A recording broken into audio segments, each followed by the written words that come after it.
Okay, ito pang inyong Pinoy Firearms Instructor na gunsmith din naman.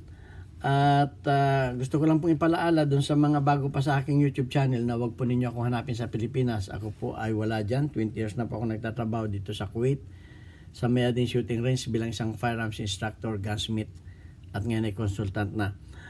Okay, at gusto ko lang pasalamatan ang ating bago ko pasalamatan ang ating 35,000 na mga subscribers ay gusto ko lang munang basahin ang katanungan at problema ni Renato Santi Jr. Sabi niya, Sir, paano tanggalin ang basiyo? Ayaw lumabas, matigas, hindi na bumabalik ang slider niya. Okay, madali lang naman yan. At okay, maraming salamat sa ating 35,000 na mga subscribers. Lalo tigit do sa mga silent viewers natin na hindi nag-skip ng ads sapagkat tayo po ay isang charity vlogger na yung kinikita natin dito sa YouTube ay tinutulong natin sa 6 na estudyante dahil wala na tayong pinapag-aral at sapat naman yung kinikita ko o sweldo ko dito sa aming kumpanya. Kaya kinikita ko dito sa YouTube channel, tinutulong ko sa 6 na mga estudyante.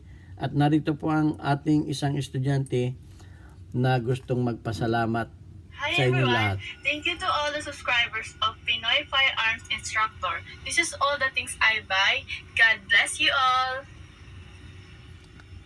Ayan po ang isa nating estudyante na anak na single parent, pinabayaan na ng kanyang tatay na hindi ko nababanggitin dahil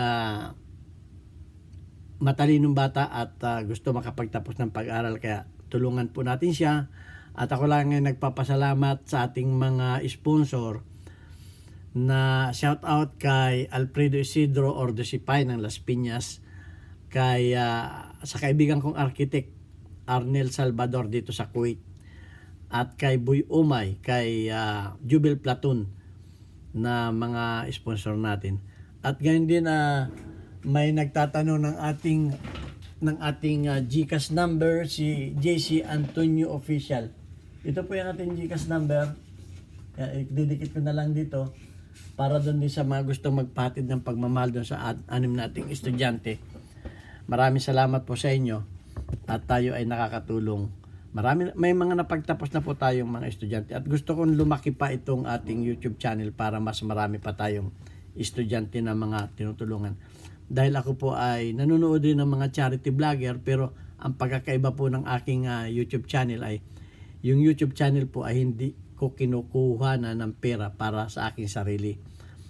Sa katunayan po, ang kinikita ko lamang sa YouTube channel ay minsan ay wala pang 5,000 sa isang buwan.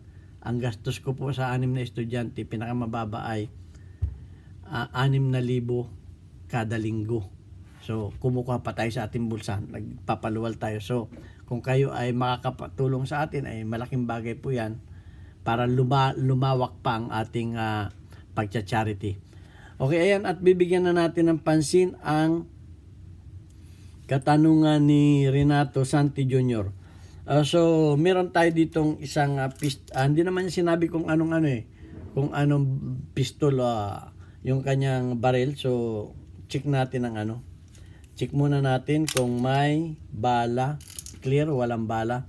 So, ang gagamitin na lamang natin na pang demo ay isang bereta. Ginamit ko ito dahil maglalagay tayo ng madaling maglagay ng basyo dito. So, yan, maglalagay tayo ng isang basyo. Siguraduhin natin na basyo ito, naputok na. So, maglalagay tayo ng basyo dyan. At, yan. Paano daw tanggalin kung umistak na? So, bago natin gawin yan, ay sisiguraduhin natin na basyo talaga yung nakalagay. Dahil baka yan ay live bullet, ay makadisgrasya tayo. So, para natin masukat yan, kukuha lang tayo ng isang panundot. Yan, ilalagay natin doon na dandahan. Pagkatapos ay mamarkahan natin at ilalagay natin dito. Yan. Pag yan ay umabot doon sa dulo ng barrel, pag yan ay umabot doon sa dulo ng barrel, yan ay basyo. Pero kung pag yan ay hanggang dyan lamang pumasok, tapos ay tinandaan natin, at yan na hindi umabot doon, yan po ay may live bullet pa.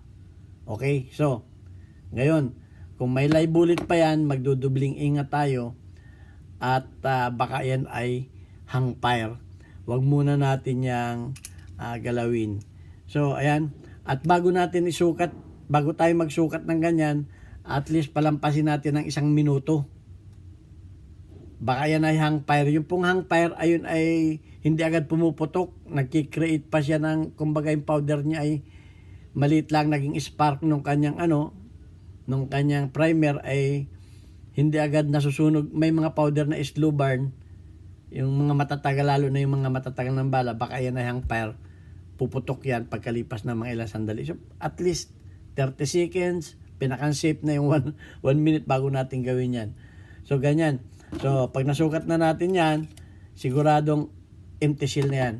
At hawakan natin siya dito.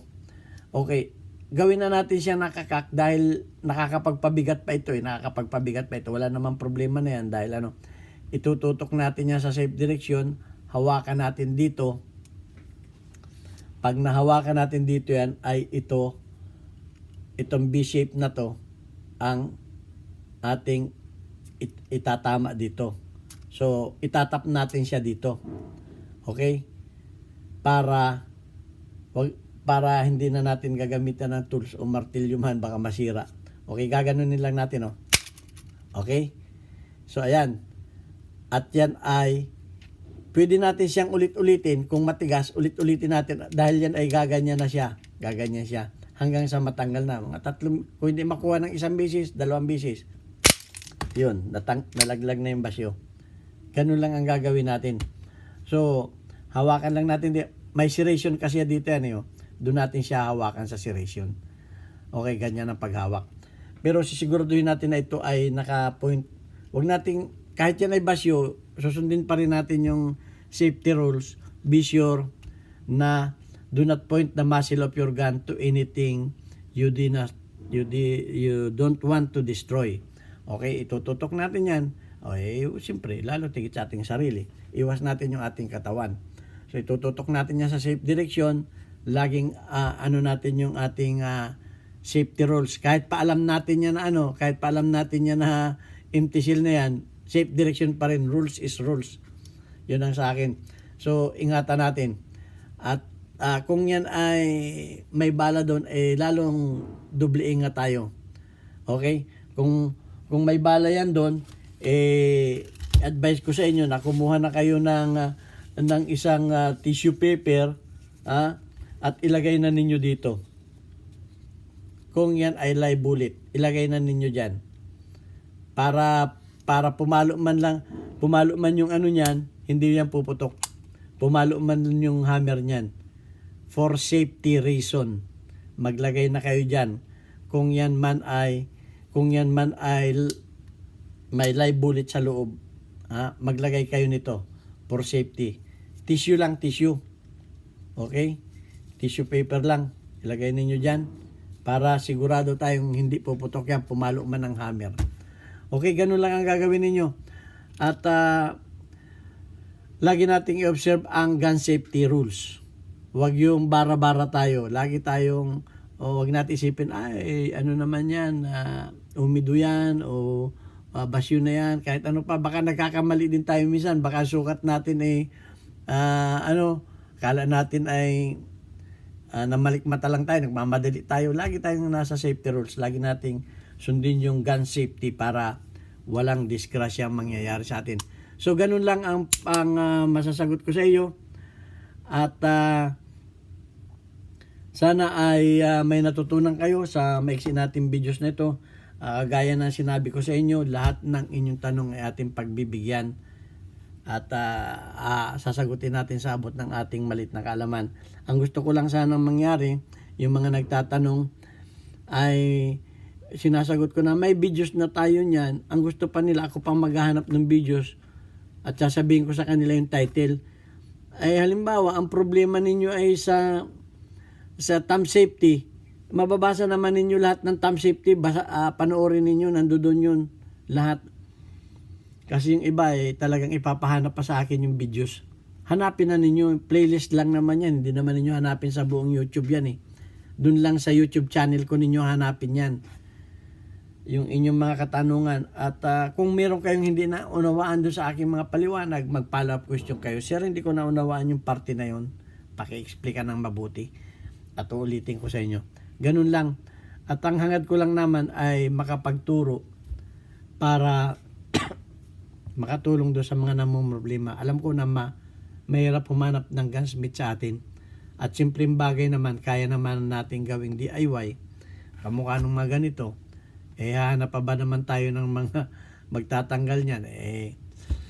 At ang payo ko sa inyo, checkin ninyo yung inyong chamber kung nasa tama pa ba. Dahil mahirap naman kung kada putok ninyo magaganon kayo ng magaganon. Paano kung magamit ninyo sa panahon ng kagipitan, magagaganon pa ba kayo? Baka abutan tayo ng 2x2 o abutan tayo ng taga o ng saksak.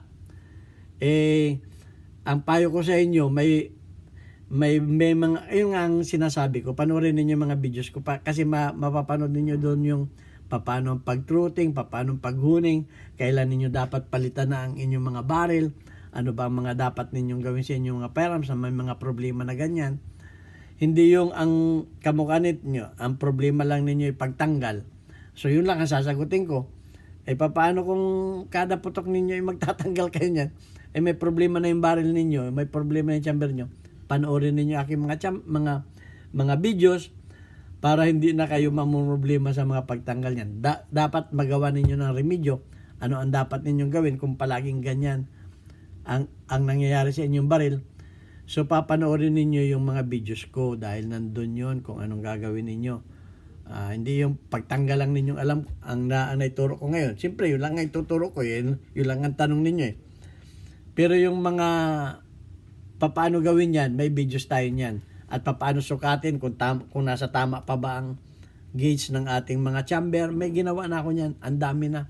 Kumplito na dyan. Sana panoorin ninyo lahat yung aking mga videos. Dahil ang sabi ko nga, pag pinanood ninyo lahat ng aking mga videos at napag-aralan ninyo yan, mas magaling pa kayo sa akin. Bakit po? Nakuha na ninyo yung alam ko, hindi naman ninyo ibinigay yung alam ninyo. Hindi tayo pare-pareho ng alam. Alam ko, mas maraming magagaling dyan. Ako lamang ay isang maliit na YouTuber na gusto makatulong sa inyo. Pagdamutan na ninyo ang aking maliit na kaalaman. Ito ang inyong Pinoy Firearms Instructor. God bless us all. Thank you very much.